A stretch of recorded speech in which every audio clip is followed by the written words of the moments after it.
नाशिकचे जिल्हाधिकारी आयुष प्रसाद यांनी आज सिन्नर तालुक्याचा दौरा करून विशेष सखोल पुनर्रक्षण कार्यक्रमाचा आढावा घेतला। यावेळी त्यांनी मोह येथील बंजारा तांड्यास भेट देत मतदार गणना प्रपत्र वाटप व ऑनलाईन नोंदणीच्या कामकाजाची प्रत्यक्ष पाहणी केली।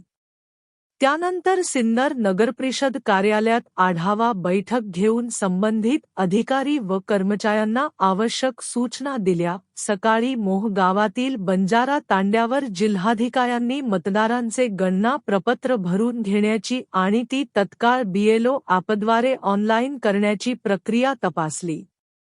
यावेळी बीएलओ नंदू गायकवाड व सुरेश गीते यांना कामकाजाबाबत मार्गदर्शन करण्यात आले। यानंतर सिन्नर नगरपरिषद कार्यालयात झालेल्या बैठकीत सिन्नर विधानसभा मतदारसंघातील विशेष सखोल पुनरीक्षण मोहिमेचा सविस्तर आढावा घेण्यात आला। प्रत्येक मतदार यादी भागातील सर्व मतदारांचे गणना प्रपत्र पुढील 2 दिवसांत भरून घेण्याचे निर्देश जिल्हाधिकारी आयुष प्रसाद यांनी दिले। या मोहिमेसाठी गावातील सर्व शासकीय कर्मचारी, एनसीसी, एनएसएसचे विद्यार्थी तसेच सीएससी केंद्र चालकांची मदत घेण्याच्या सूचनाही त्यांनी केल्या। पुढील 4 दिवसांत प्रत्येक मतदार यादी भागात विशेष कॅम्प आयोजित करून गणना प्रपत्र भरून ते तत्काळ बीएलओ ॲपवर ऑनलाईन करण्याचे आदेश देण्यात आले। या कॅम्पची प्रभावी जनजागृती करण्यासाठी स्थानिक लोकप्रतिनिधी, पोलीस पाटील, रास्तभाव दुकानदार व मतदार यादी पर्यवेक्षक यांची मदत घेण्याचेही त्यांनी सांगितले। तसेच शनिवार व रविवार या 2 दिवसांत उर्वरित मतदारांच्या गृहभेटी घेऊन त्यांची माहिती संकलित करण्याच्या सूचनाही देण्यात आल्या।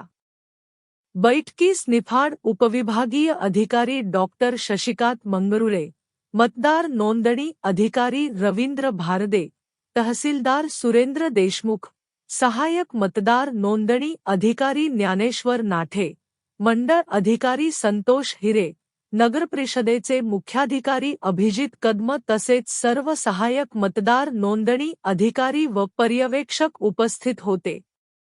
बैठकीनंतर जिल्हाधिकारी आयुष प्रसाद यांनी सिन्नर नगरपरिषद कार्यालयाची पाहणी करून नगराध्यक्ष विठ्ठल उगले व उपस्थित नगरसेवकांसोबत नगरपरिषदेच्या विविध कामकाजाबाबत चर्चा केली। SCN न्यूज साठी सुजल शितोळे। प्रॉब्लेम होणार आहे की फॉर्म गायब कुठे आयदर ब्लँक, जसे आपण आता बॅलेट पेपरवर निवडणुका घेतला आता याच्यामध्ये विधान परिषद, त्याच्यामध्ये जो म्हणजे अनपोल्ड बॅलेट असेल त्याला पण आपण जमा करून घेतलं। मग थोडी आपण म्हटलं की ठीक आहे मतदार केंद्र फाडून टाका, डिस्ट्रॉय करा, हे करा। 1400 घर आहे तर दोन जवळपास 2.5 बीएलओ होते। त्या ठिकाणी बीएलओ आले, तिथे त्यांच्या क्लब हाऊस असतो ना तिथे बसले। त्यांचे जो अध्यक्ष आहे त्यांनी व्हॉट्सअप ग्रुपवर केला, मेरा मदतीला घ्या, उसको मदतीला घ्या। और जहां पे आशा वर्कर चेंज केलं त्याचे फॉर्म प्रत्येक फॉर्मला कट करून तुम्हाला नवीन बीएलओचं नाव नंबर द्यावं, याची लक्षात घ्या। नवीन बीएलओचं नाव नंबर लिहावं लागेल, ते लक्षात घ्या। I hope I am clear. कुठले डाऊट? ठीक आहे। आता तुम्ही फॉर्म भरून घेतले, आता पुढे काय?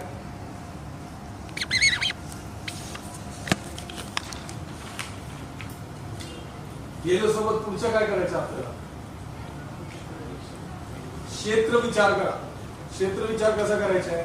तुमच्याकडे अगर वाडी, वस्ती, पाडा हे असेल, ठीक आहे, तिथे कॅम्प लावला तर लवकर काम होईल।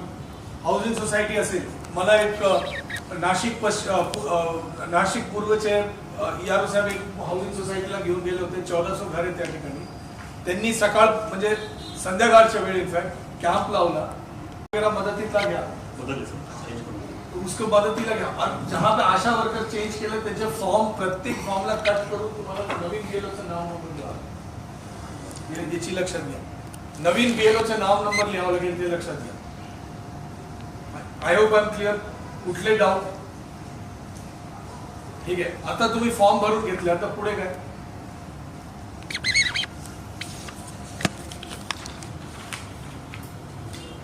बीएलओ सोबत पुढचं काय करायचं आपल्याला? क्षेत्र विचार करा। क्षेत्र विचार कसा करायचा आहे?